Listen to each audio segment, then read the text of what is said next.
look, probably the toughest quarterback to evaluate in the country is Drew Aller, just because he has all the physical tools. I mean, you see the arm strength, you see his some mobility, but you just don't put it. You just can't put it together, and he doesn't have a signature win. He's been starting for a couple of years now. I honestly have a feeling that Drew Aller is going to be one of those guys in this draft class where, first of all, I think he came back. I think he came back to school because I don't think he got the feedback that he did in the NFL draft that he wanted. I think he didn't go as high as he thought he was going to, so I think that's why he came back. So I did think he made the right choice.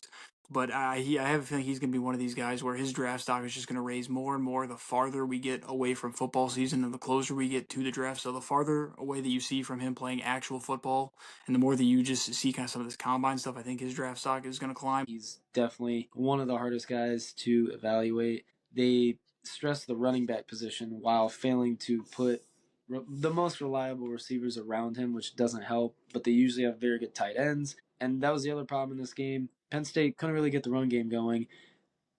Singleton had 10 carries for like 20 yards. Now, Katron Allen had 62 plus yards. I mean, they have the best running back tandem in the country, and they haven't been able to do anything with it for now 2 to 3 years. And Allar threw a really bad pick in the playoff game last year against Notre Dame.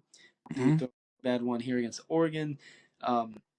He gives me vibes of like Wyoming Josh Allen combined with UCLA Josh Rosen. Frankly, like in terms of trying to evaluate him, Josh Rosen had all the physical tools. I frankly thought he was the best quarterback in that draft class. He basically didn't really get much of a chance in the NFL. Yeah, and you know the obviously the college success hasn't been there, but you've heard me say this before. I think that I've said before, Drew Aller is the perfect NFL prospect. He has all the tools that NFL scouts and coaches will want, will feel like that they can build on, will feel like that they can take that frame and they can develop that. Right, so I honestly, teams are probably going to reach on him in the draft, and it's probably going to make a lot of people mad. But like, that's just going to be the fact of the matter. Well, whether you agree with it or not, like Drew Aller, he has the big arm. He's not the most accurate, but I feel like teams are going to think that they can develop that, and teams are just going to look at the frame and overall.